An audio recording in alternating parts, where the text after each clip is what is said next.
Centre de santé rural de Diboké, gros village de 10 000 âmes situé à l'ouest de la Côte d'Ivoire, dans la localité de Brolecan, à quelques kilomètres de la frontière du Libéria.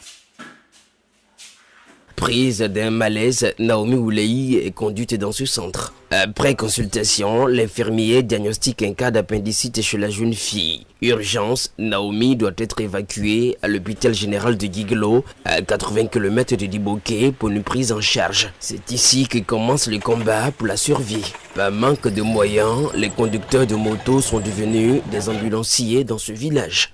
Pour nous, ce matin, ça a été une chance pour nous, parce qu'il y a la plupart des gens on n'a pas la chance d'avoir des véhicules.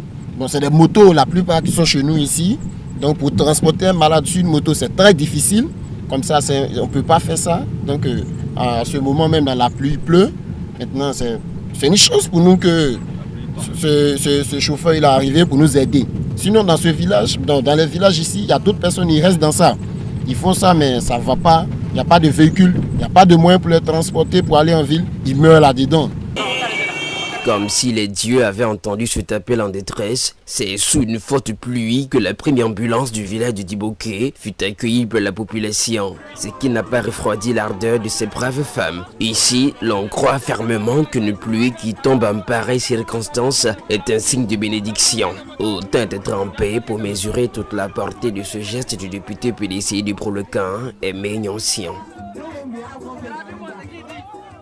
Voyez-vous, nous devons tous regarder vers un lendemain meilleur,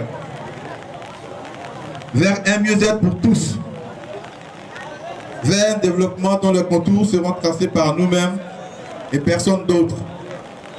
Le porte-parole de la population de Diboké a traduit sa reconnaissance aux donateurs qui entendent poursuivre cette œuvre de bienfaisance dans les 4 cantons de la région de Brolecan. Pendant que sur la place du village, l'on célébrait l'arrivée de la première ambulance, les 2 derniers nés de ce centre de santé situé en pleine région forestière poussaient un ouf de soulagement.